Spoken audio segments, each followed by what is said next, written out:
I'd like to introduce you to Brian Wingate. Brian's actually a volunteer for the Commonwealth War Graves. He may well be touting out there this evening for some more volunteers. His talk is about to start. So Brian, over to you. Okay, well, thank you very much. As said, my name is Brian Wingate. I'm a volunteer with the Commonwealth War Graves Commission. A few years ago, they introduced this speaker program, and they asked for volunteers to take part in this program. And there are different opportunities within the Commonwealth War Graves to volunteer. And just in case there's any doubt, sorry, I'm a volunteer. But there are a number of talks which the Commonwealth War Graves Commission like us to present. So this evening I'm going to start, and the first 40 minutes or so will be about the Commission as an organisation. Then I understand there'll be a short break, and then I will talk specifically about the archives and the records which the Commonwealth War Graves Commission holds. I'm not employed by the Commonwealth War Graves, and I suppose I've been visiting the battlefields across the world for about 20 years or so, and just this next weekend I'll be back in Ypres again. So I don't know if anybody here has already visited battlefields. Have you? Yeah, very interesting, very moving, and I'll actually be taking part in the last post ceremony at Wingate, which I do every year on behalf of another organisation. So anyway, we'll crack on with our programme tonight, and if I can get this to work. Yes, here we go. So first of all, I'm just going to look at four main areas: who we are, our origins, the global commitments, because it's not just about the Somme and the Ypres salient, it's global, and how our work continues to this day. So first of all, who we are, the organisation. So we've just got a short video clip here, and hopefully the sound's working okay. And yeah.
Okay, just some information here. You might want to remember all of this for the exam at the end. But I just sort of point out just one or two figures that we have here. The youngest who is commemorated, aged 14, the oldest, 68. We commemorate 1.7 million Commonwealth servicemen and women across the world. And the numbers keep on coming. And as I say, very much a global organisation. So our member governments today, we are funded by 6 member governments. That's Australia, Canada, India, New Zealand, South Africa, and the UK. Nationality in the Commonwealth War Commission records relates to which member government pays for the commemoration, which in turn is based on the regiment or unit of that individual, and for which they served. And it does get a little complicated. For example, a person of Indian ethnicity who served with the Singapore Garrison Artillery will be listed as United Kingdom, because in the records of the Commission, the UK pays for the commemoration of all Singapore Garrison Artillery personnel who died. So it really is just to where the records lie.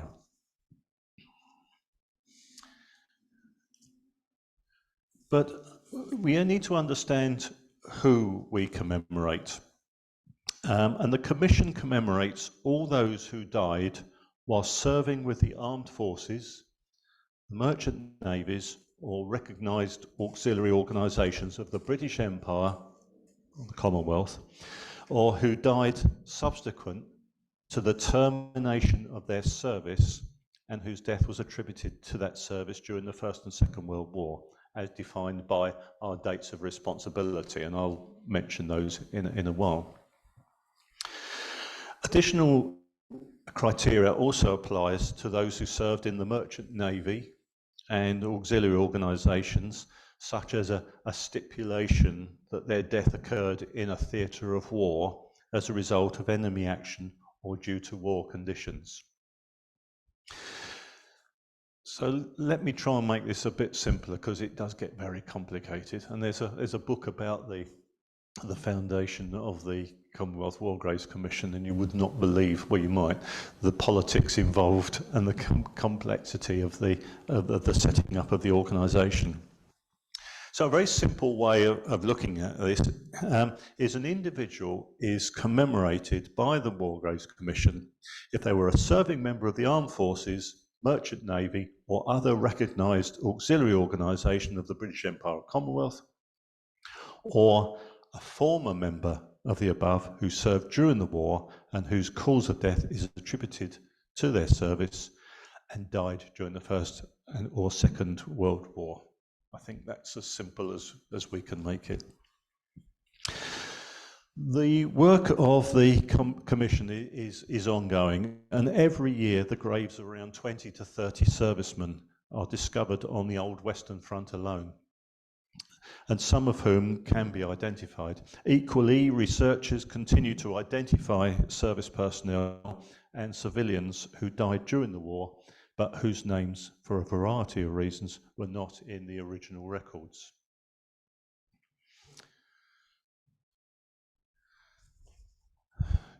Now, we talk about qualifying criteria. The War Graves Commission commemorates all those British Empire Commonwealth service personnel who died during the 2 World Wars, as I've previously mentioned. We use these dates to define the parameters of the wars and therefore the scope of our responsibility for commemoration. So the First World War, 4th of August 1914 to the 31st of August 1921. Second World War, the 3rd of September 1939 to the 31st of December 1947.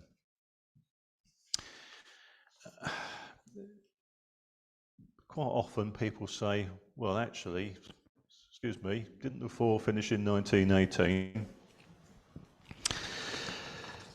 The first date in each case is the date that Britain declared war on Germany. The end dates are more complicated.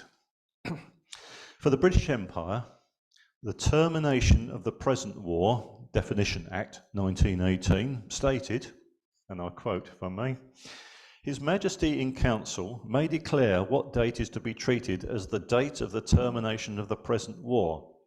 And this was important for a number of reasons, but most importantly, because most servicemen had enlisted for the duration of the present war. Britain was fighting a number of countries and concluded separate peace treaties with them at different times, and was also involved in a number of internal and external security actions. The First World War did not officially end on the 11th of November 1918.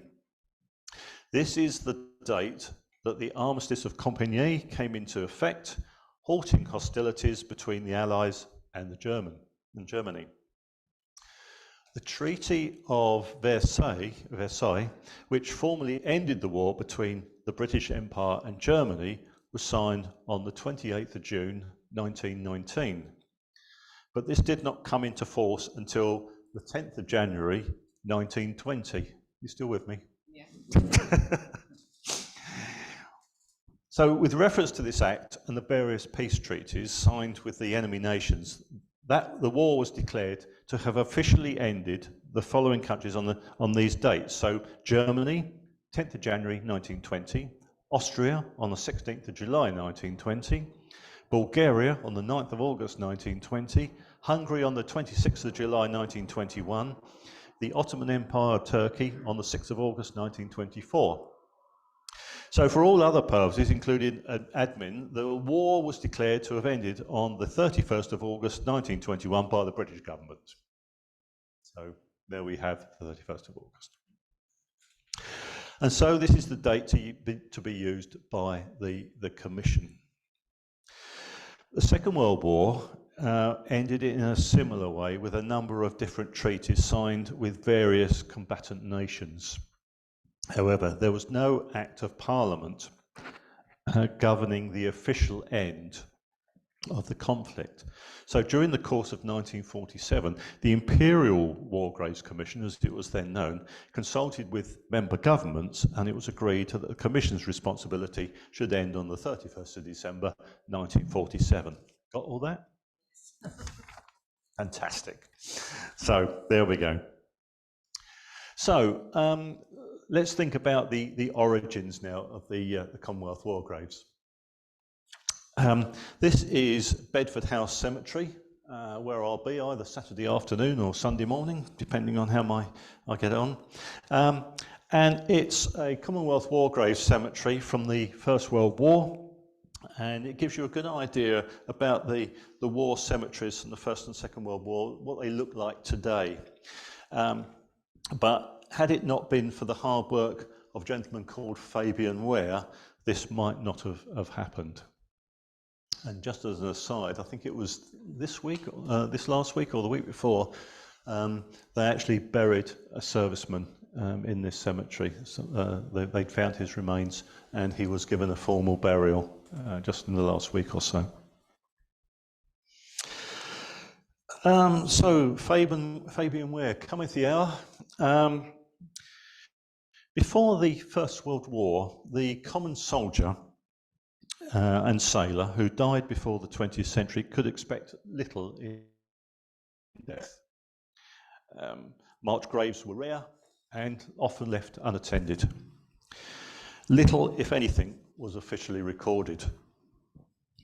The driving force behind the creation of the War Graves Commission was Sir Fabian Ware, and at the age of 45, he wasn't fighting in the First World War, but he became a commander of the mobile unit of the British Red Cross.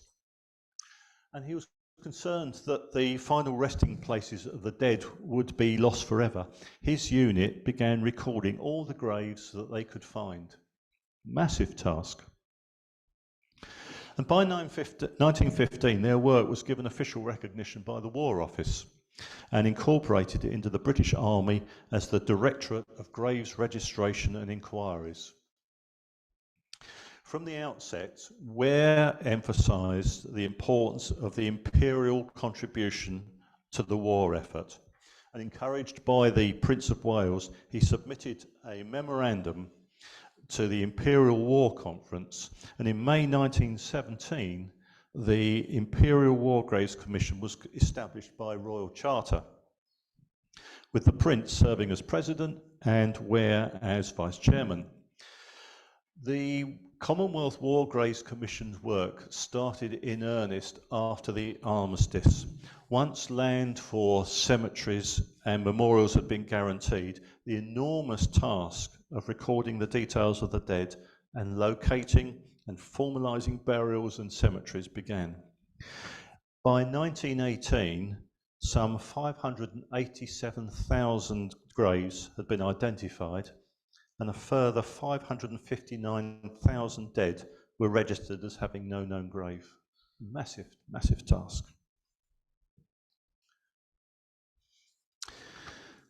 The First World War was unprecedented in its ferocity and horror. It quickly became known as the Great War, the war to end all wars. And the bare statistics are just deeply shocking.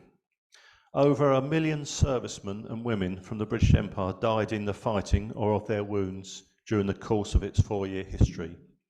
And in the same period, 2.5 million French, 2 million Germans, and some 4.5 million Russians died.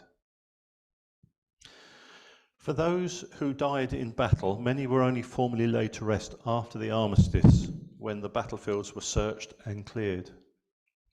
Thousands of small cemeteries and isolated battlefield burials littered the landscape, and the decision was taken to concentrate all the isolated graves and many of the smaller cemeteries into existing sites to create new cemeteries where they could be properly tended. Also, the Commonwealth War Grave sites on the battlefields have at least one element of concentration. Some small sites may have only a handful of graves brought in after the war. In others, the original site is dwarfed by thousands of concentrated graves. Now, I've been visiting battlefields for many years, and you may have heard of Tyne Cot, which is the largest cemetery on the Western Front.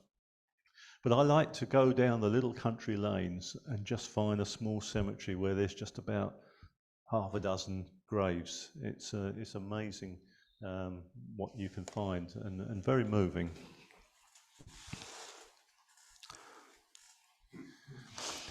The burials in these larger sites were often made to design drawn up by a commission architect. They looked at the available space and carefully laid out a burial plan. Because remains were being discovered after the fighting, sometimes many years after death, identification was frequently impossible, and concentration sites normally contain a very high percentage of unknown soldiers. You can find Commonwealth war graves and headstones all over the world. Some of those who lost their lives were buried by their comrades on the battlefields, others in sites behind the lines. While there was no repatriation of the dead after early 1915, there are thousands of Commonwealth war graves far from the fighting fronts. Personnel wounded in action and brought home, or those on home service who died in accidents, illness, or from enemy action. The image is of a war grave placed in Coxide, and it shows the transition from the original grave markers to commissioned headstones. There's a small church just outside Ypres, and in the churchyard there are some war graves, but they are, how can we say, ordinary graves. The officer with his Batman, and this was late 1914, because it was going to be all over by Christmas. So they buried them in normal churchyards, and then so you still see some people who died in the First World War in the local churchyards, but how it expanded.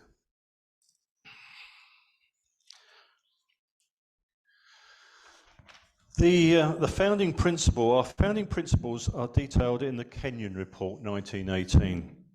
The vast majority, sorry about this. Are you okay with the sound? Yeah. The vast majority of the Commonwealth war dead who are buried in a cemetery or churchyard in Europe have a standard Commonwealth war graves headstone which is uniform in size and shape. Our three principles of commemoration still exist today. Each of the dead shall be commemorated by name on the headstone or memorial. Headstones and memorials should be permanent. Headstones should be uniform with no distinction made on account of military or civil rank. Inscribed on each headstone are the details of the individual. The layout of the text and badge has many different variations and alternative designs to reflect different national, regimental and religious sentiments. A regimental, unit or national crest or badge is usually at the top of the headstone, followed by a service number, except for officers, rank, name and awards, if any, the regiment unit, date of death, age, if known, religious emblem and a personal inscription provided by the family. Not all of these details will be present in all cases, and the layout will vary from person to person based up on the information available. So here we have a standard Commonwealth war grave headstone. There we have the regimental unit or service badge. There we have the service particulars, regiment number, rank, name, regimental service, date of death and age, a religious emblem, and personal inscription. The next of kin were invited to choose their own wording to be engraved at the foot of the headstone. At the bottom of a headstone for an identified service person, there is often an inscription chosen by the family of the individual. As the only input from loved ones, they are incredible insight into grief a century ago. They were allowed a maximum of 66 characters, including the spaces, although exceptions do exist. And I did see a grave. It's near the Teakvale Memorial. It's in the Lonsdale Cemetery, which is just a little bit further down from the Teakvale Memorial on the Somme. And it's a Scottish lad, and there's an inscription, and it's even got his name and address on the bottom of the stone. That's 56 characters, I can tell you. So yeah, they were allowed 66 characters, including spaces. And the current regulations allow for 4 lines of text with up to 25 characters per line. The inclusion of personal inscriptions on Commonwealth headstones had been controversial. Initially, ones of British servicemen were asked to pay a fee of threepence halfpenny, or 3.5 pence, or threepence halfpenny per letter for the inscriptions, as it was felt that they would appreciate being able to contribute to the commemoration of their relative. This led to accusations that the Commission was undermining its aim of equality, as only those who could afford to pay would have their inscriptions. Although submitted inscriptions were still engraved, if the relatives pleaded poverty or no payment was forthcoming, they still put the inscription on.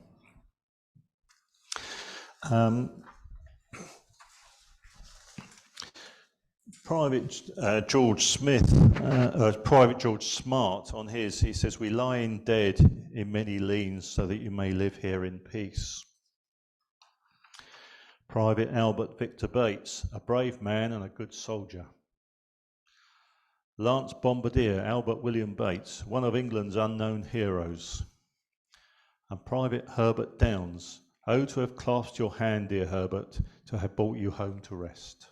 So these are some of the inscriptions that you'll find on these headstones. Other key features that you might see in the cemeteries, you'll generally find a cross of sacrifice. Here we have the cross of sacrifice. In any Commonwealth War Grave cemetery where there are more than 40 burials, designed by Sir Reginald Bloomfield, the stone cross with the downward sword reflects the faith of the majority of those commemorated.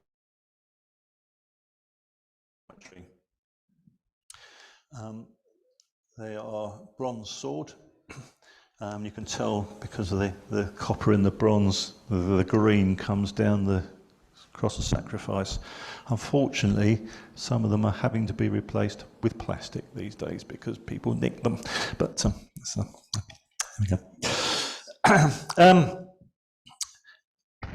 Having committed itself to commemorating everyone by name, the Commission had to deal with the difficult question of how to treat the hundreds of thousands of names of the missing.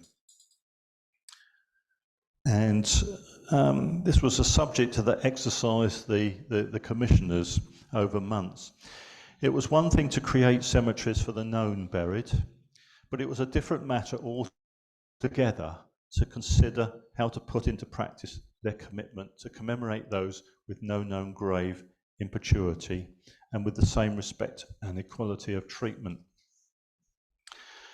By the end of the First World War, the Imperial War Graves Commission, as it was then known, estimated that of the 1 million dead of the British Empire, only half had identified graves. The rest were missing. Their bodies had not been recovered, their graves had been unrecorded, lost or destroyed by battle, or their remains could not be identified and had been buried beneath a headstone bearing the inscription, "Known unto God." For their loved ones, there was nowhere to visit, nowhere to lay flowers, and the Commission was committed to commemorating every one of the dead by name and took the unprecedented decision to build memorials for everyone who had no known grave. Across the former battlefields around the globe, the Commission built and today maintains these memorials to the missing. Each member government took a different approach in how and where their service personnel with no known graves could be commemorated. Most memorials to the missing were built where significant military actions had taken place, but there were some important variations. The Royal Naval dead are commemorated differently, with memorials built at their home base, and these are located at Plymouth, Portsmouth and Chatham. This is the Wingate Memorial. This is where I'll be on Saturday evening. Designed by Sir Reginald Bloomfield, and it holds 54,000 names of Australian, British, Canadian, South African and Indian forces. New Zealanders are commemorated on smaller memorials near to where they fought. And the last ceremony, the last post ceremony takes place here 8 o'clock every day.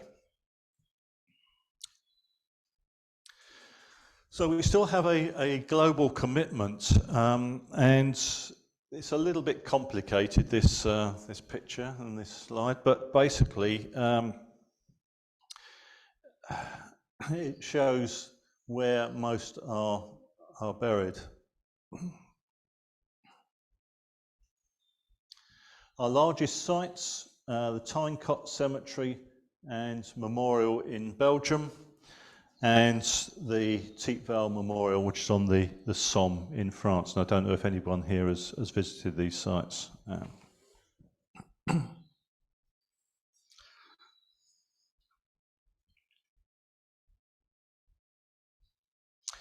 And this is, I say, again, a little bit complicated, but it shows the locations of commemorations and the number there are. Obviously, most of them are in the Western Europe.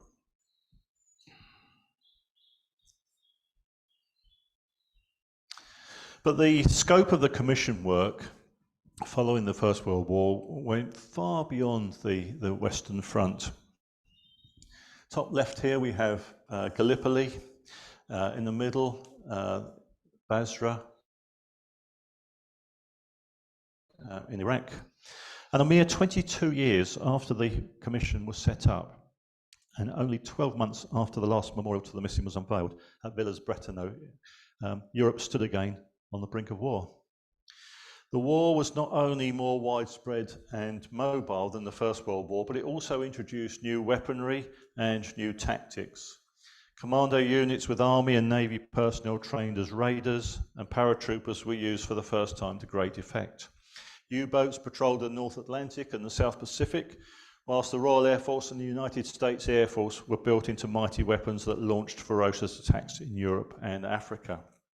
In the Far East, the war was being fought in the jungle of Burma and Borneo, in Papua New Guinea, in the Philippines, and in India. Statistics for the Second World War vary, but there were at least 15 million military deaths worldwide, and probably double that number of civilian fatalities. Russia lost some 7 million soldiers, Germany 3 million, and Japan and China 2 million each. The United States lost nearly 300,000 servicemen and women, and the British Commonwealth over 600,000. As a result, more than 500 new cemeteries and nearly 40 new memorials were built, and today, as can be seen from the images, the Commonwealth War Graves Commission operates across the globe. Leading architects include Sir Herbert Worthington, Philip Hepworth, and Sir Edward Morph. So here we see the cemeteries: Hong Kong, Egypt, Singapore, and in Kenya. How are we doing for time going? Are we okay? Yeah, okay, looking good. Okay.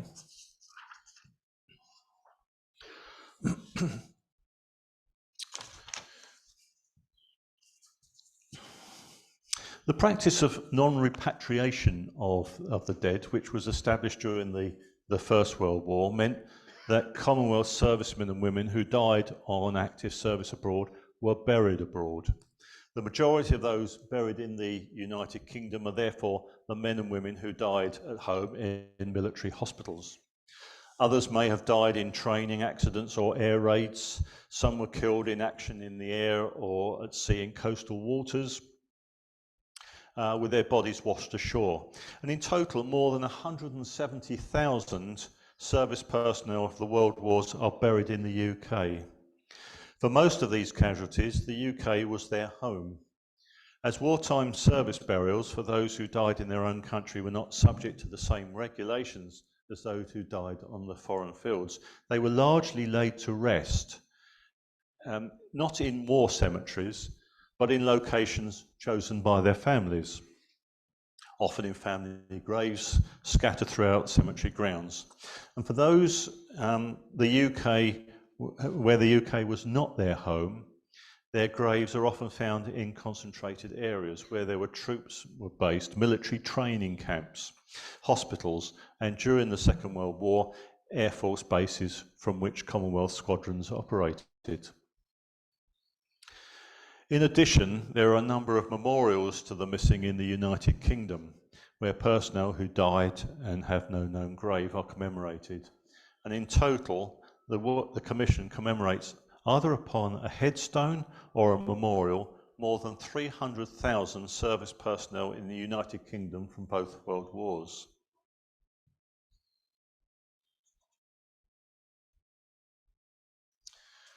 So we see here the other nationalities. In addition to the non-war graves of British Empire nationals, the Commonwealth War Graves Commission maintains the graves of 40,690 foreign nationals within our sites. Most graves are of service personnel, whether allies buried alongside their Commonwealth comrades, or enemy combatants who were buried by the Allies.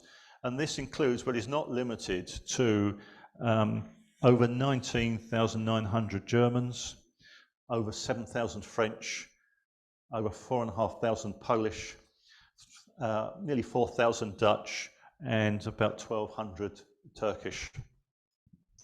This work is carried out under contract with the government in question or the organisation responsible for their war dead.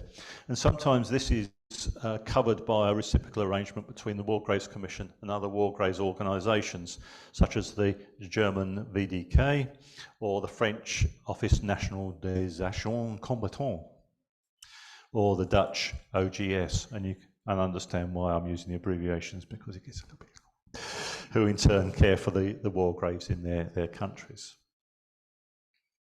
So, Commonwealth War Graves near you. Here we are, Chingford. And just in this area here, stretching up to Waltham Abbey, are sites where you will find a Commonwealth War Grave. And you probably know about these already. I did give one talk and people just couldn't understand what all these little black dots were on there. But it's where you will find war graves. It might just be one, but it might be several. And if you download the Commonwealth War Graves Commission app, it knows where you are and it will identify the war grave near to where you are.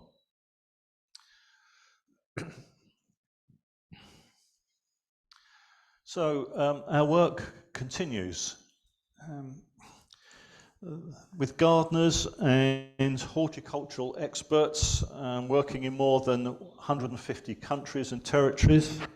The War Grave Commission is one of the world's leading horticultural organisations with an enviable track record of innovation and expertise.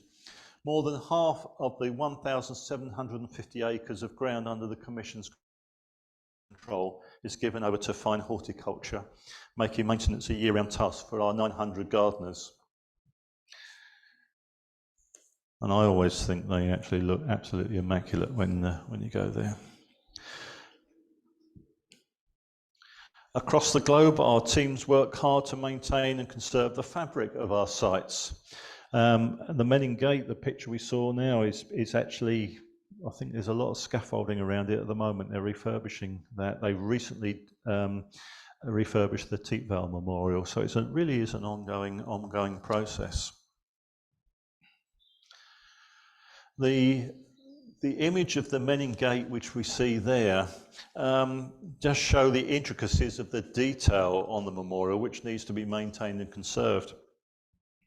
And the other images show restoration work being carried out in Gallipoli at the top right there, and Eritrea in the bottom right-hand corner. As I say, recent work has been undertaken at the Tietval Memorial, and in March 2020, work began on phase 2 of a major restoration on the Somme. And it's the largest Commonwealth War Grave Memorial in the world. All of the brick was cleaned, and the work was done to repoint all of the brickwork. Stone panels were cleaned and in some cases replaced. Naming was re-engraved and a repair made to expose brick and stonework. Work was also done on the internal drainage and to the exterior lighting. And this extensive restoration is due to be complete. Well, it was completed in the summer, just the end of last year, and now they've moved on to the Menin Gate. Conflict in different regions of the world often causes damage to cemeteries and memorials, and the Commonwealth War Graves Commission has to play the long game at times. When your task lasts forever, you never know what progress the future might bring. Within the wars of Habbaniyah, a former RAF base is now operated by the Iraqi army. The war cemetery was almost complete disrepair. On the right is a photo of the Mosul War Cemetery, also in Iraq. And in April 2021, the United Nations Mine Action Service cleared the cemetery of unexploded ordnance, and cautious progress is being made to restoring the site. Returning Habbaniyah, nearly 300 brand new headstones have been installed, and the entire site renovated, only made possible by finding a trusted local contractor. So they've really done very well on that site.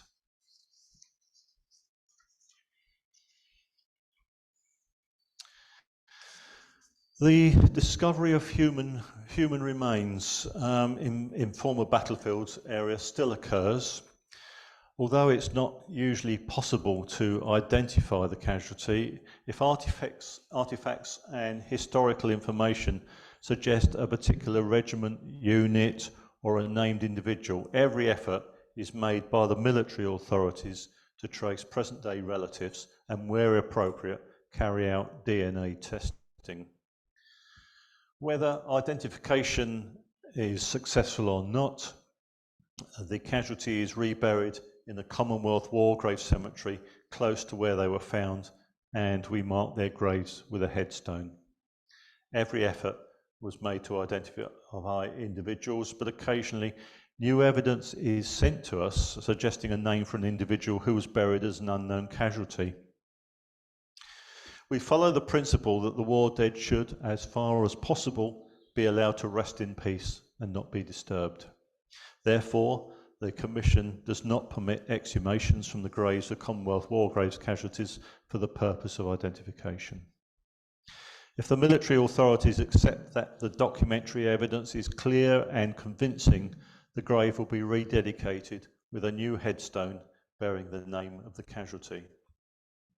In this photograph,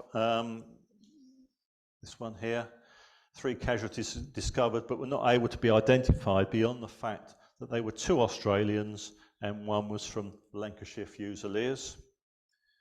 And whilst digging the new graves, an unexploded shell was found, believed to be a German gas canister, so the whole site had to be evacuated and the Belgian bomb squad attended. And it was one of a number of similar finds in the region that just on that day. And so work continued and the graves were dug ready for the burials, and representatives from the Australian Army and the British Army are present to provide full military honours for the reburial, which took place in October 2018.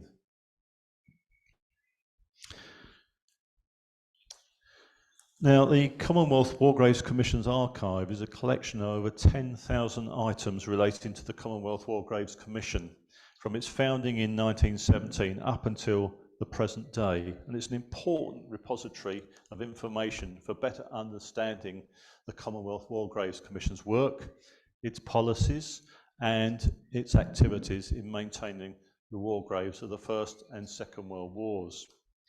And you can access the casualty records and the archives online via our website. So just going to spend about 20 minutes or so just looking at the records and archives now. As I mentioned, the archive is a collection of over 1,000, whoopsie daisy, there we go. Over 10,000 items relating to the Commonwealth War Graves Commission's history from its founding in 1917 right up to the present day. And it's an important repository of information for better understanding of the Commonwealth War Graves work, its policies and its activities. So I'm very quickly going to look through the origins, the archives, some of the gems that we've actually got in the Commission archives, and assessing the archives. And I'll do my best to finish in about 20 minutes or so. Okay.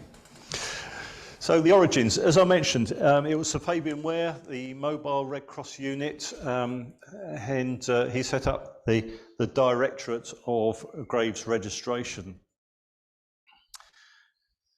And in every respect, it was the records rather than the cemeteries and the memorials that made everything possible. 1914, the war in France, Fabian Ware created the mobile unit, as we mentioned. Initially, they're responsible for the collection of the wounded, but soon began to keep the records of the burial places of the dead. Quite an absolute massive task.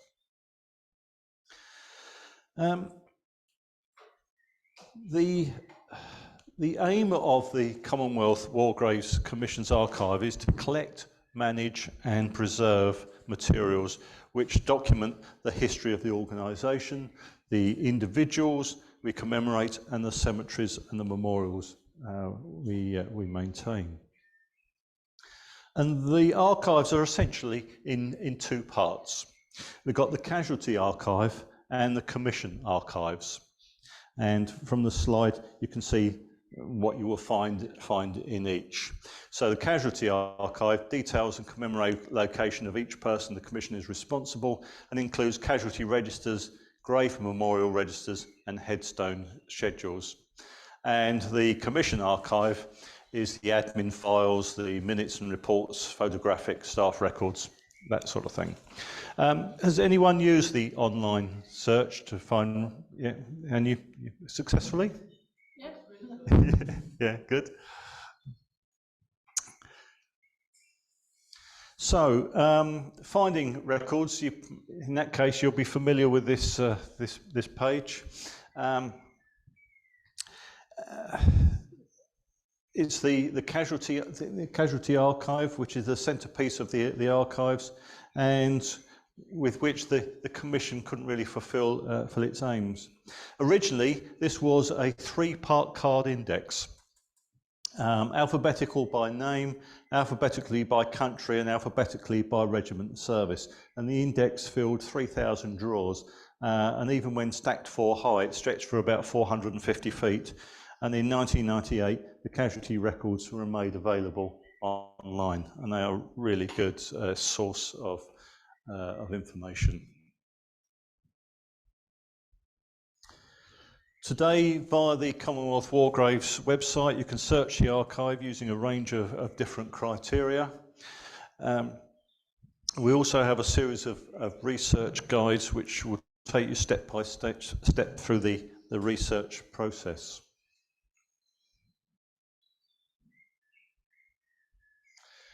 And if you search on Mr. Tommy Atkins, then these are the sorts of results that will come up.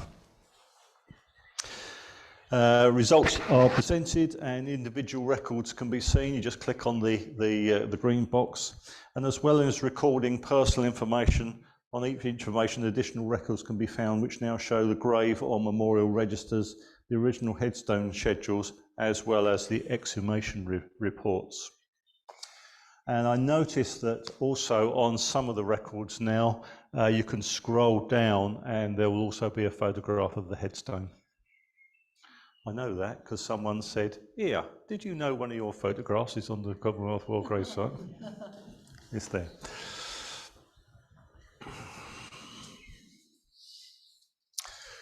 So, searching the archive catalogue. There are two ways of doing it. There's the quick search and the advanced search. But if you just go through and enter the information that you want, then it will tell you the unique ID and where you will find the commission archive.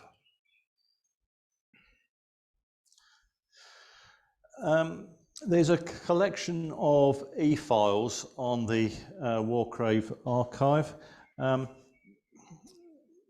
Not all of the First World War related e-files held in the Wargrave archives, not all of them are there, but a further batch of 1,000 e-files relating to the First World War casualties is currently being catalogued by the archive team, and they will be released later on in the year. So they're continuing to update their records with various e-files.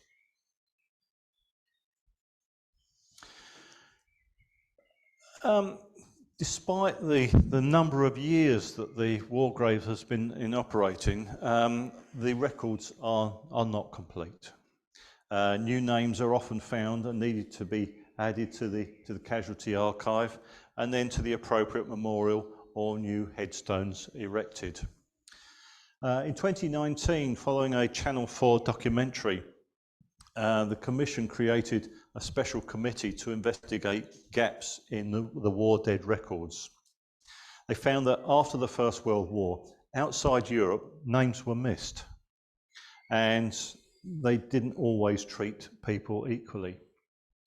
The report, together with 10 recommendations, And the response to that report are on the Commonwealth War Graves website.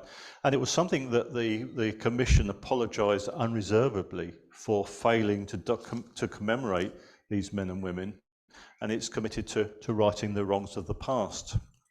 And they also found that some names were only held in records and on registers and not engraved on memorials at the time, largely as a result of prejudiced attitudes from a century ago.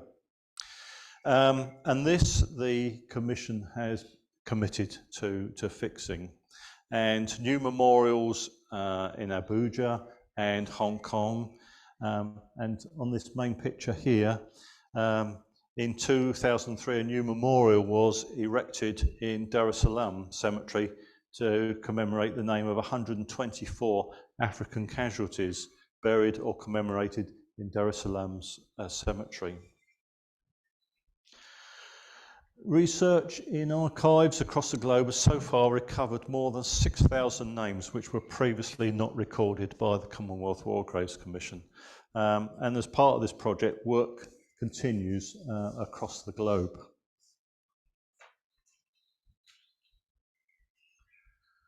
So there's one or two gems in the War Graves archives. This is a letter from Sir Fabian Ware, dated the 23rd of December 1914. This is a copy of a handwritten letter sent by him whilst he was working with the mobile unit of the British Red Cross. The letter accompanies a list of graves which had been registered and marked by the mobile unit from October to December 1914. Ware describes the process by which he and his staff marked the graves. A wooden cross was put up over the place of burial, and a small copper plate was affixed to the back of the cross, inscribed "Erected by the Mobile Unit BRCS," to preserve the record found on this spot.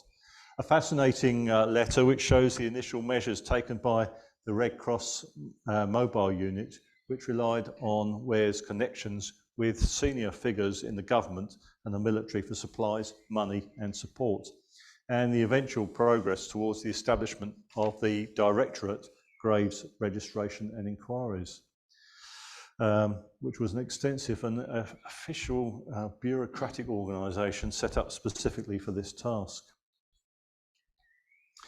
The Graves of the Fallen book, this is a descriptive account of the work and policies of the Imperial War Graves Commission, published in 1919 and written by Rudyard Kipling. Kipling served as literary advisor to the Imperial War Graves Commission. The book includes details on the history of the Commission, its guiding principles, and the practicalities of carrying out the work of commemoration. It shows that the plans for the design of war cemeteries were well established by then, but that the form and location of the memorials to the missing were not yet decided. So, a very important document. One of the most prominent campaigners against a key aspect of the approach of the Directorate of Graves Registration Inquiries and the War Graves Commission was a Leeds housewife named Sarah Smith. Smith's 19-year-old son had died of wounds in 1918 and buried at Greville's British Cemetery in France. Despairing at the decision not to repatriate the dead, Smith organised a petition lobbying the Prince of Wales, the President of the Commission, to reverse the policy. Speaking on behalf of broken-hearted subjects, she claimed the right which has ever been the privilege of the bereaved to personally honour their loved ones. She saw the moving of the dead into larger cemeteries in France, whilst refusing to move bodies back to their families, as an act of tyranny. Over 2,500 people signed the petition. And although the petition failed, it led to the creation of the British War Graves Association, a group that opposed the approach of the Commission. Based in Leeds, by 1922, it had over 3,000 members. And as the Association Secretary, Smith wrote to the Commission over many years outlining new demands. These included returning bodies from Germany, ensuring concentrated bodies were reburied in coffins, improving the legibility of engraved headstones, and the campaigning for the provision of government funding to visit graves abroad. All the requests were politely rejected, leading an increasingly dejected Smith to feel the burden of her responsibility. And she wrote, "I found the work of the association almost too much, but nobody will take my place, and I feel I must carry on."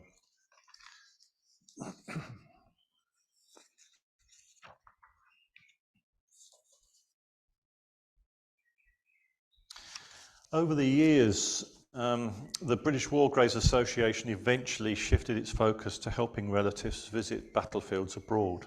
But such was the Commission's sympathy and respect for Smith's relentless efforts that when she died in 1936, it paid tribute to her most valuable services on behalf of the bereaved.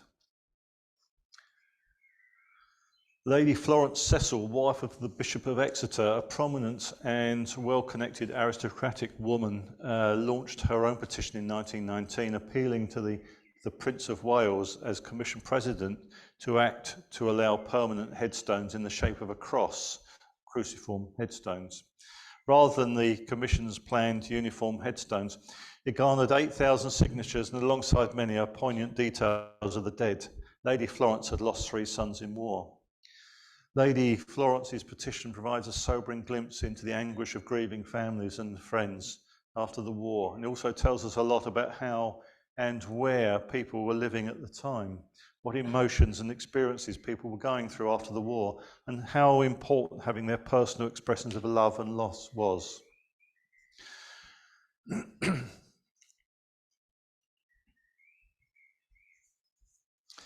Following vocal opposition from MPs and other prominent figures, a debate was held in Parliament in May 1920 on the resentment aroused amongst relatives of fallen soldiers by the Commission's philosophy and methods.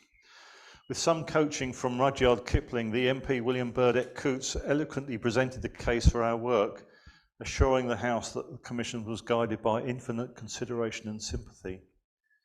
And we see comments here from Burdett Coutts, and also a comment from Winston Churchill.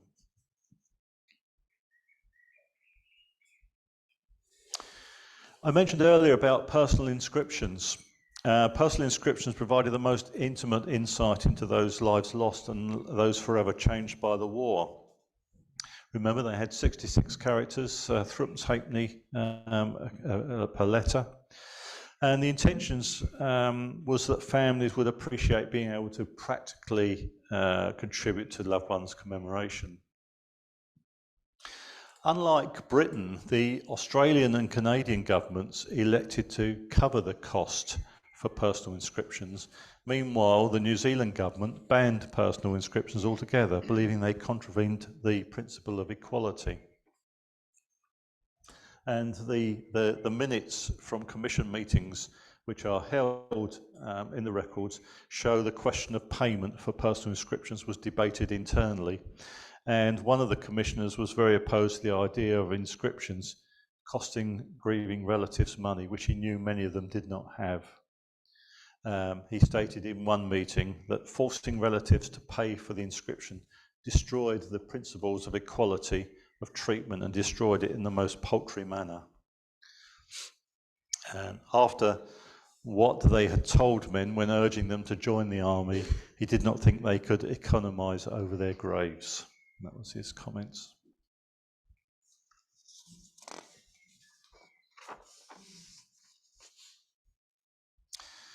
There are over 229,000 personal inscriptions for First World War graves, ranging from literary and biblical quotations to hymns, from meditations on abstract virtues to informal addresses to the dead, and they offer a tantalising glimpse into the post-war process of grief. However, the Commission had the right to veto what they saw as inflammatory or disturbing inscriptions. Several committee minutes include debates over these controversial submittings, such as a noble son's sacrifice for capitalism. Interestingly, several were permitted that suggest the futility of war, showing the breadth of acceptance the Commission tried to adopt when dealing with the delicate issues of loved ones' sole means of personal expression on the son's or husband's grave. Today, the Commission continues to recover bodies from former battlefields, reburying them with dignity and honour, and when identification is possible, descendants are asked to provide still a personal inscription for the headstone that will accompany a formal burial. It still carries on today. Also within the archives, this is a picture of the technical drawing for the Cross of Sacrifice designed by Reginald Blomfield, one of the principal architects employed by the War Graves Commission. Also in the archive is a letter written by Edwin Lutyens listing the possible names for what eventually became known as the Stone of Remembrance. In what he called his stoneology, Lutyens proposed the Stone of Peace, the King's Stone, the Stone of Victory, and the Battle Stone, amongst many others. This item reveals the efforts the Commission to find the appropriate tone of commemoration, particularly in the face of such varied public opinion and competing visions within the Commission itself. It's interesting to understand, I think, why the Commission wanted both the cross and the stone in cemeteries. The cross was to act as a focal point for those of a Christian faith, but the stone was intended to be non-denominational and even secular. The Commission was aware that the British Empire encompassed many faiths and consulted leaders from the Hindu, Sikh and Muslim religions, but was also under considerable pressure in Britain to include an overtly Christian symbol. And the staff card of Ernest Crankshaw, after serving with the Royal Army Medical Corps during the First World War, he joined the Commission as a gardener in 1920. In July 1940, he was imprisoned by the Germans in Lille. The following year, he was transferred to a prisoner of war camp, and later Ernest returned to France in August 1944 and worked as a gardener caretaker until retiring in 1958. And his staff card is one of over 8,000 held in the War Graves archive. And this collection forms a record of the array of careers in which people were employed, and often their civilian and military backgrounds, and encompass figures like Ware and Kipling, as well as most ordinary gardeners or secretaries.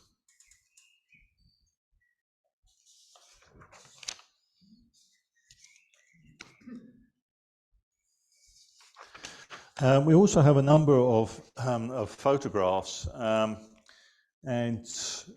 which are held in the. I think I'll just go back one. Yes, let me just go back one. Yeah. There is an album of photographs taken by a German photographer, Wolfgang Vennemann, and presented to the commanding officer of Major Pedder. The album gives a unique insight into the work of locating, exhuming, identifying, reburying the casualties of the Normandy campaign in 1944, as well as the construction of military cemeteries in the region. And the photographs show the personnel of the unit relaxing off duty, giving a glimpse of their personal lives beyond the important work in which they were engaged. During the work, the German who took these photographs, he was attached to the Wehrmacht or SS units to document battles, military exercises for propaganda purposes. And it was assumed he was taken prisoner in order to, or perhaps volunteered to document the Graves concentration process for the British Army, and that's how they managed to get the photographs. This photograph shows local stonemasons working on construction at a cemetery in India. And just like the task of establishing and laying out a cemetery, construction work at these sites was arduous and time-consuming and was carried out by hand. Each wall, each entranceway, each shelter building had to be built by the Commission employees and local workers using hand tools. It could take anywhere between 2 and 10 years to build a cemetery, depending on financial constraints. and it's not only the finance, but the availability of materials, availability of labour, and the location and ease of access to cemeteries, because some of the cemeteries are not that easy to actually get to. And this is a pencil crayon perspective sketch of Fiano della Chania War Cemetery in Italy, drawn in August 1947.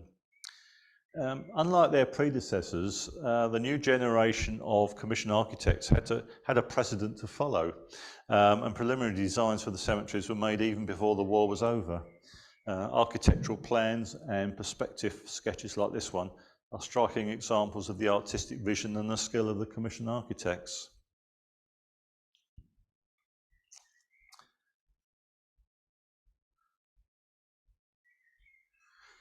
And just finally, because I'm conscious of the time, the Commission welcomes visitors to the archive and encourage and support the use of archive collection. The archive is based at the head office in Maidenhead in Berkshire and is open to researchers and the general public by appointment. The archive is open Monday to Friday, 10 till 4:30. They do ask that you would notify them in advance of your intention to visit the archive, which will ensure they can book a suitable appointment for you and have all the records you wish to consult available. While they're able to answer some inquiries relating to the archives themselves, they're unable to undertake extensive research on your behalf. But if you ever want to go there, give them a call, and yeah. And if you want to discover more, they're on social media as well, like everything else these days. And there's the Commonwealth War Graves Experience at Bahrain in France. Just whiz through that. Oh yeah, someone asked about and the Commonwealth War Graves Foundation. It aims to educate and engage audiences with the work of the Commission to ensure that the history remains relevant to the future generations. It supports major projects. The Eyes on Hands On. I'm a Eyes on Hands On volunteer. I look after 11 sites, East Herts and one in Essex. And I go around and I check on the condition of headstones, make sure they're still upright, and if they're a bit grubby, I get my bucket of water out and I give them a wash and brush up. And so if you're interested in that, the speakers and tour guides program and the guides program, and you're invited to join the foundation if you wish. But that supports the work that we do. So I'm sorry that second bit was a little bit rushed, but I think I'm on time now. And if we've got time for questions, I will do my best. Brian, a fantastic talk. I'm sure everyone will agree. Let's give them a nice round of applause. Thank you very much indeed. Okay, so question time now. Any questions out there? I need to come around with a microphone. One moment, Patrick. Patrick's always our first to talk. Yeah, magnificent, talk, Brian. My question is to do with the medical service officer. I think his name was Noel Chavas, who was the double Victoria Cross holder. Yes. Could you confirm that all the medical officers are actually commemorated like he was? Yes, because he was a member of the Royal Army Medical Corps. He's buried in Brandhook Cemetery number 2, just to the west of Ypres. He was a double VC winner. VC winners have the Victoria Cross engraved on their headstone, and he has 2. And yes, Royal Army Medical Corps officers were treated just like any others. Just on the local history, there was another double VC winner, Lieutenant Colonel Leake, and he's buried in High Cross churchyard just north of Ware. And Leake was a medical corps officer who actually treated Noel Gervais. Really? Yes. Yeah. Okay, any more questions, please? Anyone else? One here. One moment.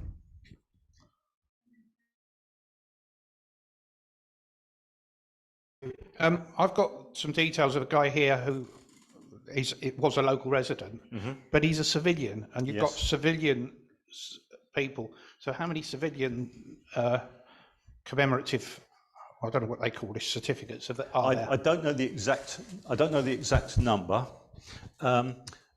but they will, if you put their name in, they will come up. And where they're remembered, it would be on a local authority remembrance. And I've done a lot of research on St John Ambulance personnel, and some of them come up as St John Ambulance, some come up as civilians, and a lot of them are, particularly the Second World War people, are shown as being remembered in a book of remembrance held by the local authority. Because I was looking for a memorial where I could find a name, and the memorial was the local authority book. Okay, next question. Where does all the funding come from? It comes from the governments, as I showed on those six countries. So UK, Canada, India, South Africa, and they pay a proportion. I don't know the exact amount, but they pay a proportion to do the number of. I'll do that. That was clever, wasn't it? It's to do with the number of commemorations that they have. The UK pays the most. Just to say that the records are available on Find My Past. Yes. And I've got a photo of a family grave. Yes. From Find My Past. So okay, there's it's quite easy. it is easy. There's also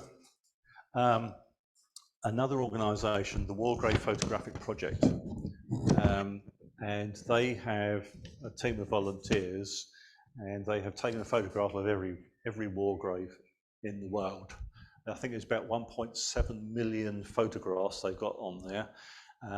And it was really set up so if you've got perhaps relatives in Australia who lost someone on the Western Front, and they weren't able to travel that distance, then they could buy a photograph of the grave.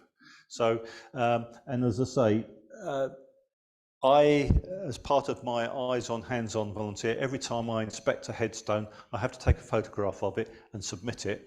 And what they're doing now, they're obviously putting them on the commission records as well. So if you look down, you may well find a picture of the grave. I actually got two photographs, one of the headstone and one of the overall area of the cemetery. Okay, yeah. So yeah, nice to know where it's situated. Yes, absolutely, yes, because when I started this all many years ago, my father said, "Oh yes, my uncle, so that'd be my great uncle, was killed in September 1918, just near Ypres, and all I had was a little black and white photograph of a headstone, and I really didn't even know where it was until I made contact with the World Graves Commission." It was another aunt and uncle. They got on their motorbike in 1936 and got on their motorbike and off they went to the battlefield. So, I mean, you can just picture it, can't you? Any other questions out there? Anything online? We haven't got any questions, but we've got loads of people saying fascinating, really interesting. They've really enjoyed it. So I just wanted to pass that on. Okay, thank you very much. Fantastic. Just one question from me. This may not be connected. It's not to do with graves, but more to do with war memorials. Is there any connection between the Commonwealth war graves and war memorials that were put out into towns and villages throughout the UK? I know they were often paid for locally, but yeah, they were paid for locally, and there is a separate project run by the Imperial War Museum, the War Memorials Register, and they record all the memorials. They have a description of them, and also the names on them, but there's no obvious link between the commission, because as we know, the war memorials that were set up locally take many, many forms. You've got the cross in the middle of the village green, but you've got the lynch gate for a church, perhaps, or a hall, or even a trough or a bus shelter. They take so many different forms. So there's no link between the commission and the war memorials. Great, thank you very much. Well, once again, a great talk. We've not had one from yourselves for a very long time that I know of. So once again, can you give your appreciation to Brian Wingate? Thank you very much, Brian. Thank you.